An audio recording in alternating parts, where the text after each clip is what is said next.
नमस्कार दोस्तों। अब आज के इस सत्र में हम बात करेंगे शिक्षक भर्ती परीक्षा का किस तरह से क्या रणनीति रखनी है, अध्ययन सामग्री का किस तरह से उपयोग करना है और साथ में ये भी देखना है कि टाइम को कैसे मैनेज करना है ताकि तो रहता है। तो मैं बात शुरू करूं उससे पहले कुछ एक दो बिंदु बता देता हूं कि जो भी मैं अध्ययन सामग्री बताऊंगा उससे मेरा कोई भी व्यावसायिक हित जुड़ा हुआ नहीं है। पहली बात, मैं कोई उनसे पैसे नहीं लेता। दूसरी बात, ये जो अध्ययन सामग्री बता रहा हूँ ज़रूरी नहीं है कि यही पढ़ के सिलेक्शन होते हैं, आप अपनी अध्ययन सामग्री का भी यूज कर सकते हैं। बस ये है कि कोई ऐसा भाग जहाँ आपको लगता है कि ये सर ने ठीक किताब बताई है तो वो आप उसको फॉलो कर सकते हैं। तो मतलब इस स्ट्रेटजी को, इस सामग्री को आप कंप्लीट फॉलो भी कर सकते हैं, पार्शियली भी फॉलो कर सकते हैं, कुछ भाग भी फॉलो कर सकते हैं, आपके ऊपर है। हम सिर्फ सहायतार्थ, मार्गदर्शनार्थ बताते हैं। हजारों लाखों बच्चे ऐसे हैं जो खुद की स्ट्रेटजी बना के भी पढ़ते हैं, कुछ बच्चे ऐसे भी हैं जो किसी और शिक्षक को सुन के बनाते हैं, कुछ ऐसे हैं जो मेरा इंतज़ार कर रहे थे, कुछ ऐसे भी बच्चे हैं जो आपके बिना किसी का इंतज़ार किए अपने स्तर पे काम पे लग गए। तो सभी का अपना अपना है। एक शिक्षक होने के नाते मेरा अपना कर्तव्य समझते हुए मैं मेरी तरफ से कुछ सजेशंस, कुछ सामग्री और कुछ रणनीति आप तक पहुंचाना चाहूँगा जो आपको अपनी रणनीति बनाने में, अपनी पाठ्य सामग्री के चयन करने में और समय प्रबंधन करने में सहायता करेगा। ठीक है, तो इन बातों को ध्यान में रखते मैं बात को शुरू करने जा रहा हूँ। लेकिन मैं एक चीज़ और बताना चाहूँगा शुरू करने से पहले कि आप तय कर लेना, अगर आप सेल्फ स्टडी की तरफ निकलो, बुक्स की तरफ, तो केवल बुक्स ही फॉलो करना, फिर कोचिंग मत जाना। अगर आप कोचिंग जाना शुरू करते हैं तो फिर बुक्स को छोड़ के कोचिंग पे पूरा विश्वास कर लेना। देखो, दोनों चीज़ें एक साथ नहीं हो पाएगी, इतना हमारे पास समय नहीं। हमारे पास महज 5 महीने हैं, 1 महीने लास्ट में रिवीजन का है। ऐसी स्थिति में अगर आप कोचिंग भी जा रहे हो और बुक्स भी पढ़ रहे हो, फिर कोचिंग जाने का सेंस नहीं है। ठीक है, तो दोनों में से कोई एक तय करना, ये बात मैं स्पष्ट तौर पर पहले ही बोल देता हूँ, क्योंकि 6-7 घंटे कोचिंग जाओगे फिर उसी कंटेंट को बार बार पढ़ोगे तो फायदा है। 6-7 घंटे कोचिंग जाके फिर उसके बावजूद भी आप किताबें पढ़ रहे हैं तो फिर कोई मतलब नहीं है। तो दोनों में से कोई एक अभी तय कर लेना। ठीक है, अब मैं बात को शुरू करने जा रहा हूँ।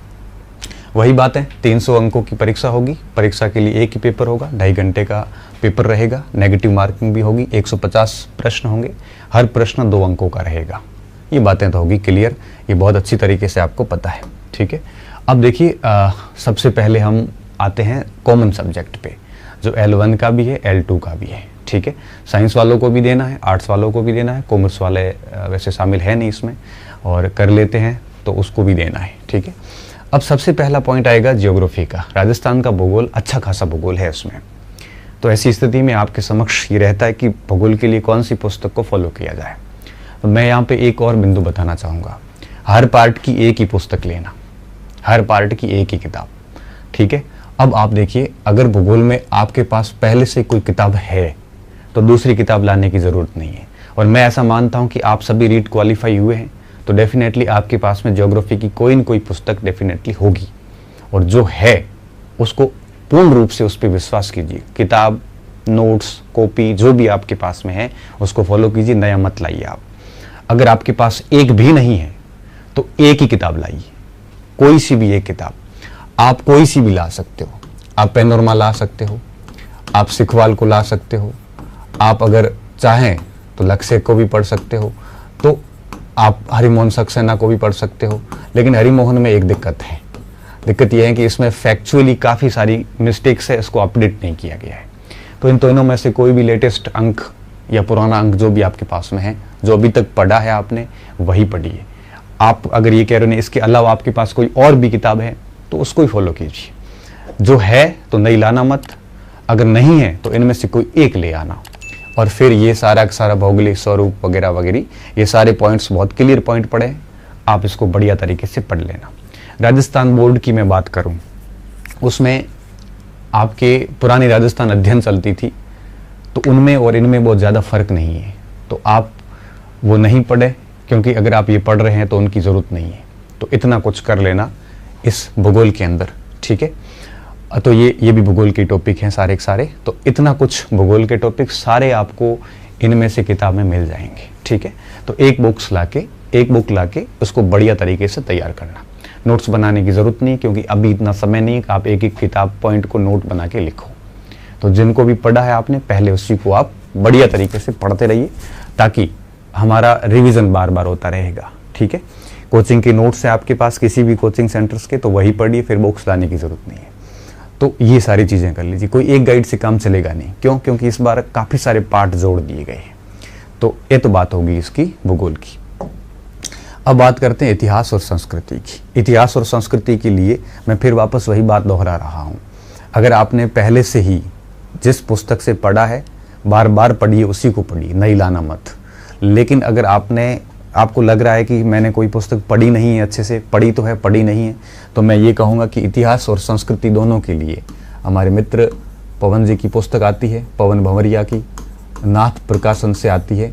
इतिहास की अलग आती है और संस्कृति की अलग आती है। छोटी छोटी पुस्तकें हैं और उसको आप आराम से निकाल सकते हो। तो अगर आपके पास कोई किताब नहीं है तो ये दो मैं सजेस्ट कर रहा हूँ। ये किताबें लाके राजस्थान की इतिहास और संस्कृति कंप्लीट वो कवर कर रही है, उसको बढ़िया से पढ़ लेना। आप सोच रहे हो कि नहीं मेरे पास पहले से लक्ष्य, पेनोरमा, सिकवाल या कोई भी पहले से किताब है और मैंने 2-3 बार पढ़ रखी है, तो मेहरबानी करके ये मत लाना। क्यों? क्योंकि फिर आप कंफ्यूज हो जाओगे। कंटेंट सेम है लगभग सभी में, बस इसमें थोड़ा सा शॉर्ट है लेकिन सफिशिएंट है। ठीक है, अब यहाँ पे एक मस्तिष्क में, दिमाग में एक और भी बात आ रही होगी कि 6ठी, 7वीं और 8वीं इसमें हमारा राजस्थान चलती है, 9वीं और 10वीं इसमें भी राजस्थान जीके की किताबें 2 चलती है। यहाँ 5 किताबें राजस्थान जीके की और भी हैं। तो मैं ये सोच रहा हूँ कि इन 5 किताबों को आपको लेके आ जाना चाहिए। फिर क्या करोगे, ये ऑथेंटिक किताबें जब आप पढ़ो, ये जो थोड़ी एक्स्ट्रा किताबें, तो इनके साथ में, इनके वो टॉपिक साथ में देख लो, कोई नई बात मिलती है इन किताबों में ऐड कर लो, और एक बार ऐसे कर लोगे उसके बाद ये किताबें वापस आपको देखनी नहीं पड़ेगी। क्योंकि इसमें कंटेंट जो बहुत शॉर्ट में है, और जो शॉर्ट में कंटेंट है, और आपको पता है कि बोर्ड पेपर बनाता है तो थोड़ा सा लेवल उसका बड़ा हाई होता है। तो हम इन 5 किताबों के ऊपर भरोसे नहीं रह सकते कि इतना पढ़ के काम हो जाएगा, भरोसे नहीं रह सकते, इसलिए मैं इन किताबों की बात कर रहा हूँ।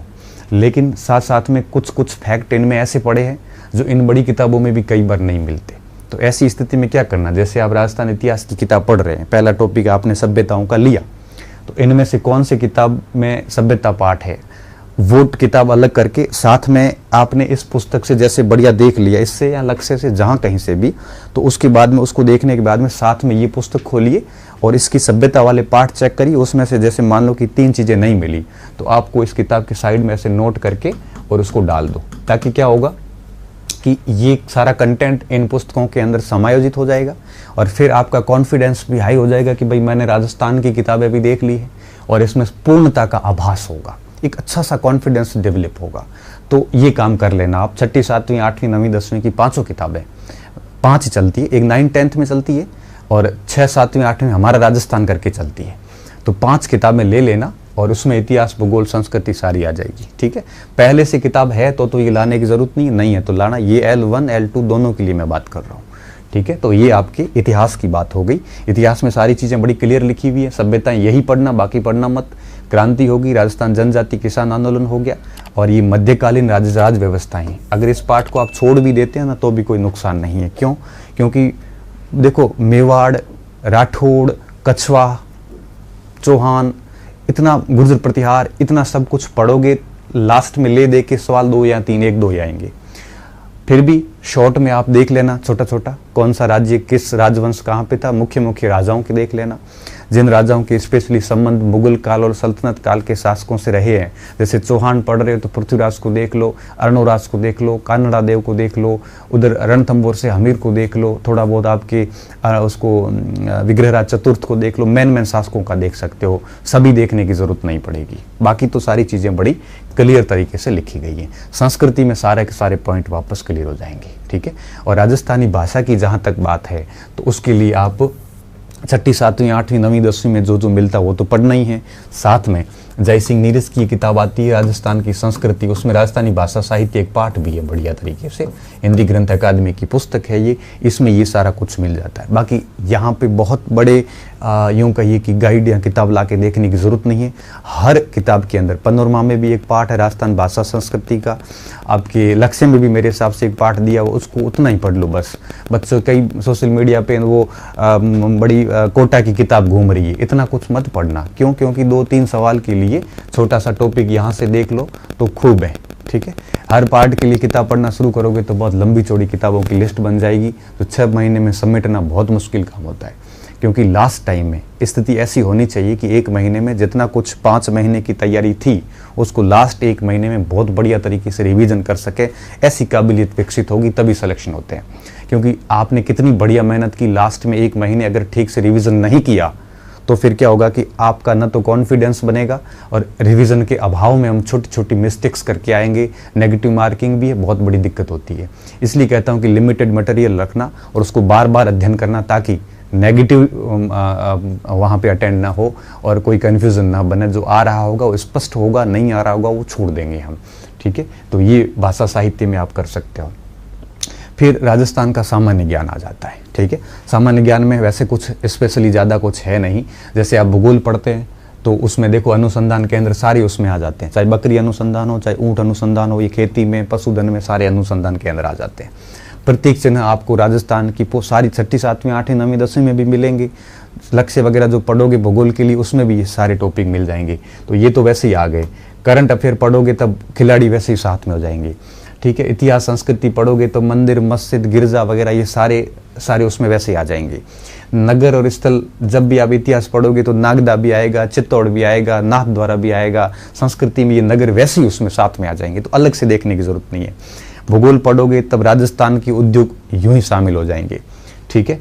और अब बचा क्या, ये योजनाएं बची, एक योजना, दूसरी योजना, और इसके अलावा इन योजनाओं के लिए क्या करना है आपको, मैं आपको बता देता हूँ।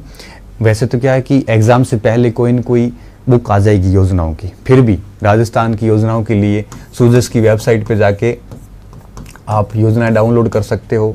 इसके अलावा आप आर्थिक समीक्षा लाओ, और आर्थिक समीक्षा के अंदर आपको कई सारे पाठ मिलेंगे, जिसमें आपको क्या करना है, जितने भी स्वास्थ्य से संबंधित जो पाठ है उसमें योजनाएं लिखी हुई है वो पढ़ लो, शिक्षा से संबंधित पाठ है वो योजनाएं पढ़ लो, और भी कई सारी योजनाएं उसमें लिखी हुई, वहाँ से योजनाएं पढ़ी जा सकती है। और अगर आप कोई भी, मेरे हिसाब से कोई न कोई कुछ दिनों में कोई न कोई गुटका आ ही जाएगा जिसमें सारी योजनाएं लिखी हुई होगी, तो योजनाएं पढ़ लेना। और ये पॉलिटी का टॉपिक है, तो इस पॉलिटी के टॉपिक को आप है वो राहुल चौधरी की पुस्तक से देख लो। राजस्थान की राहुल चौधरी की पुस्तक आती है, राजस्थान का ये राजनीतिक व्यवस्था। इसमें राजनीतिक और प्रशासनिक व्यवस्था पूरी लिखी हुई है। पूरी मतलब ये होगा कि इसमें आपके सचिवालय भी आ जाएगा, मुख्यमंत्री भी आएगा, कलेक्टर भी आएगा, पटवारी भी आएगा, तहसीलदार भी आएगा, ये कंप्लीट इसमें मिल जाएगा। छोटी पुस्तक है, बढ़िया आराम से इसको पढ़ लेना, एक पुस्तक ही पर्याप्त है, ठीक है। अगर आप कह रहे हो नहीं मैंने सर लक्ष्य वगैरह से पहले पढ़ रखी है, तो फिर वही पढ़ना, इसको लाने की जरूरत नहीं है, ठीक है। 6ठी 7वीं 8वीं 9वीं 10वीं का सहारा ले लेना। कोई नई बात मिले तो इस किताबों में नोट कर लेना, नहीं मिलती है तो कोई बात नहीं। तो ये तो हो गया आपकी राजस्थान का सामान्य ज्ञान, ठीक है। फिर आता है शैक्षिक परिदृश्य। अब शैक्षिक परिदृश्य की अगर मैं बात करूं, देखो ये सारे L1 L2 दोनों का कॉमन चल रहा है अभी तक। अब अगर शैक्षिक परिदृश्य की बात करूं तो मैं एक चीज़ मैं बता देता हूं आपको, इसके लिए कोई न कोई पुस्तक कुछ 10-15 दिन के अंदर अंदर आ जाएगी, तो आपको ज़्यादा परेशानी होगी नहीं। फिर भी मेरी तरफ से भी मैं बता देता हूं, शिक्षण अधिगम के नवाचार। अब आप फर्स्ट ग्रेड के नाथ प्रकाशन की अभी पुस्तक चल रही है, ठीक है, वो ला सकते हो। वैसे अभी वो चल रही है, उतनी ज़्यादा रेलेवेंट है नहीं, तो आप कुछ दिन के लिए वेट कर लीजिए, कोई न कोई गाइड आ जाएगी मार्केट में, क्योंकि इसकी कोई ऑथेंटिक पुस्तक आती नहीं है। जैसे संबंधित समितियां, तो आपको यहाँ पे SMC SDMC पढ़नी पड़ेगी। 10 दिन के अंदर आप देखना मार्केट में कोई न कोई पुस्तक आ जाएगी। और नाथ की मुझे ज़्यादा ठीक लगती है, फर्स्ट ग्रेड में भी बढ़िया किताब आई थी, वो लेके पढ़ लेना, ठीक है। अब शिक्षा नीति है तो आप उसका थोड़ा वेट कर लीजिए, उस पर कर लीजिए, ज़्यादा अच्छा रहेगा ये, ठीक है। और अब ये सारी चीज़ें आपको किसी न किसी गाइड से देखनी पड़ेगी। अभी कोई गाइड आई नहीं है, कुछ दिन में आ जाएगी, तब आपको गाइड ले लेना। जहाँ तक बात समसामयिक विषय की आती है तो उसमें देखो योजनाएं तो वापस वो की वो शामिल हो जाएगी जो मैंने थोड़ी देर पहले आपको बताई। बाकी राजस्थान की ही समसामयिक पढ़नी है आपको, दूसरी भारत, ठीक है।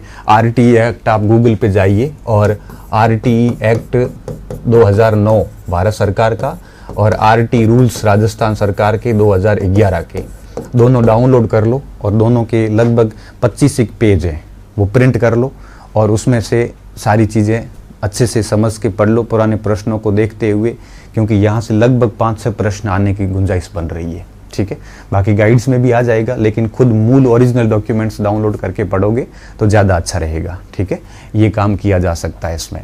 अब इसके बाद में बात आती है विद्यालय विषय की। ठीक है, तो अब मैं बात करूँगा विद्यालय विषय।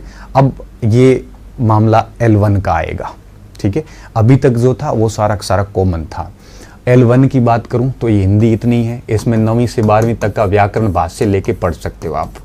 ठीक है, नहीं आपने कहा कि नहीं सर मैंने पहले से ही राघव प्रकाश या मानस प्रकाशन वगैरह की कोई बड़ी किताब पढ़ रखी है, तो आप उसी को सपोर्ट ले लीजिए, नई किताब लाने की ज़रूरत नहीं। वैसे भी आपने रीड के लिए पढ़ी है ये चीज़ें, तो आपके लिए हिंदी कोई बहुत बड़ा चैलेंजिंग वाला काम नहीं है। अब बात आती है अंग्रेज़ी की। बहुत सारे बच्चों ने ये पढ़ा नहीं है, जिनकी अंग्रेज़ी सेकंड था रीट में सब्जेक्ट, तो उसको लैंग्वेज तो उसको तो दिक्कत नहीं है, लेकिन जिसकी नहीं रहा उसको थोड़ी सी समस्या है।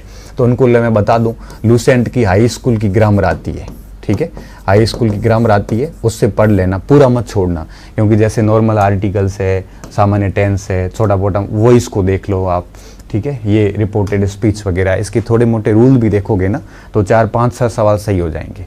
वर्ब्स वगैरह है, वैसे तो क्या है ईडियम्स, प्रोवर्ब्स, ये ईडियम्स और ये one word substitute, phrasal verbs, ये तो थोड़े बहुत मुश्किल हो जाते हैं, क्योंकि जिसकी वोकेबलरी बहुत साउंड होती है वही सही कर पाते हैं, और आगे 4 महीने में वोकेब साउंड करना इतना आसान कार्य नहीं। लेकिन बेसिक ग्रामर है ना, जैसे आर्टिकल है, टेंस है, और ये वन वर्ड सब्स्टिट्यूट है, या हाँ ये वॉइस है, ये नरेशन है, ये पढ़ सकते हो आप, क्योंकि ये 1-1, 2-2 दिन के हैं। तो ये 5 टॉपिक भी पढ़ लोगे ना तो भी आप 10 में से 5-6 सवाल करने की स्थिति में आ जाओगे। ठीक है, तो इस पुस्तक से ला के आप ये कर लेना।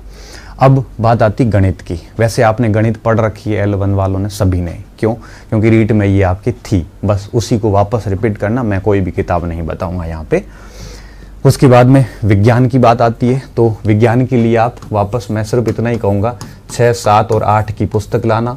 अभी जो चल रही है बोर्ड में, उसमें से जो जो टॉपिक मिल रहे हैं वो सारे बढ़िया तैयार कर लेना। कोई नहीं मिलता है तो लूसेंट की सामान्य विज्ञान लेके पढ़ लेना।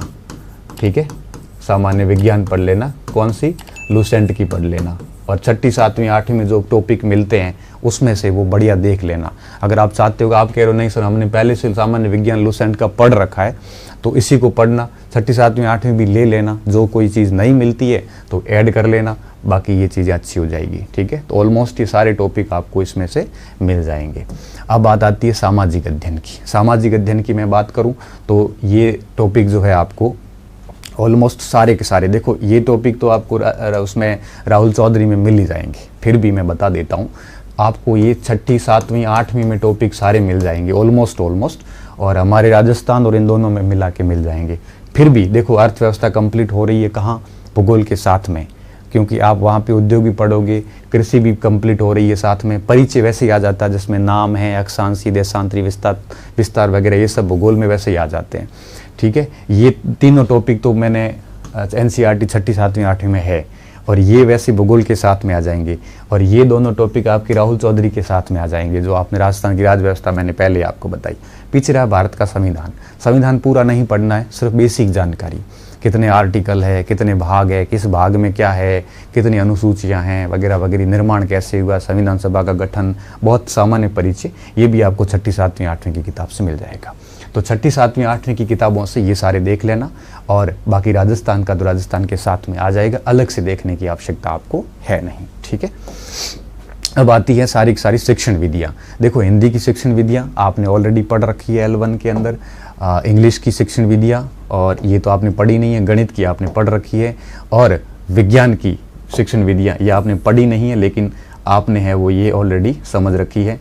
और साथ में आ जाती है सामाजिक अध्ययन की शिक्षण विधियाँ, तो ये आपने पर्यावरण में पढ़ रखी है, तो उसको ही फॉलो करना। फिर भी आप है वो कुछ दिनों बाद में एक फर्स्ट रैंक की शिक्षण विधियों की गाइड लेके आ जाना। फर्स्ट रैंक की नहीं तो आप कहोगे नहीं सर हमारे पास में कोई दूसरी है, तो ठीक है, नहीं तो फर्स्ट रैंक की किताब लेके आ जाना, शिक्षण विधियों की अलग से आती है, और उनमें से ये सारी शिक्षण विधियाँ आप बढ़िया तरीके से पढ़ लेना। ठीक है, उसके बाद में बात आती है शिक्षा मनोविज्ञान की। ये ऑलरेडी आपने पढ़ रखी है अच्छी तरीके से, तो जिससे भी पढ़ी है, चाहे अवनी से पढ़ी है, जिससे भी पढ़ी है, उसको ही वापस पढ़ना। मैं वापस नया सजेशन इसमें तो अब क्या दूँ आपको, ठीक है, मेरे से ज़्यादा तो आप जानते हैं इसके अंदर। सूचना प्रौद्योगिकी की जहाँ तक बात है, तो अभी सूचना प्रौद्योगिकी पर वंदना जाधव ने, धीर सिंह ने, सभी ने अलग से मेरे हिसाब से किताब के साथ में अटैच कर ली है। तो नई किताब लाके जहाँ जहाँ आती इसकी फ़ोटोकॉपी करवा के पढ़ लेना, ज़्यादा कुछ इसमें है नहीं। तो ये साइकोलॉजी के साथ में ये भाग जुड़ जाता है, ठीक है। तो इस तरह से आपको मैंने ऑलमोस्ट ये सारी बातें L1 के लिए बता दी, ठीक है। तो L1 में बहुत ज़्यादा मत करना, मैंने साइंस का बता दिया आपको, 6ठी 7वीं 8वीं, विज्ञान का, हिंदी का सब बता दिया। देखिए राजस्थान जीके के अलावा बाकी सारी चीज़ें लगभग आपकी कॉमन है, ज़्यादा माथापच्ची वाली बात नहीं है, ठीक है। बहुत बहुत धन्यवाद और पुनः आपको शुभकामनाएं। दम लगा के पढ़िए और ध्यान रखना कि जितनी मेहनत करोगे उतने अंक आएंगे और अपने आप को जिस काबिल बनाओगे उस पद पे जाओगे आप, ठीक है। आगे के 6 महीने बड़े महत्वपूर्ण हैं। आप पीछे कैसे थे, इंटेलिजेंट थे, ठोठ थे, मैटर नहीं करता। आगे की रेस जो है ये बहुत ज़्यादा मैटर करेगी और इस रेस में कोई लापरवाही मत करना। अपने आप को दुनिया से अलग कर लीजिए और 5-6 महीने अपने आप को पूर्ण रूप से झोंक दीजिए, डेफिनेटली इसका रिजल्ट मिलेगा, ठीक है। पुनः धन्यवाद और ये वीडियो आपके लिए फ़ायदेमंद डेफिनेटली सिद्ध होगा। और कोई कमी रह गई है तो मुझे आप मैसेज बॉक्स में डाल देना, तो मैं आगे और वीडियो बना दूंगा। पुनः धन्यवाद।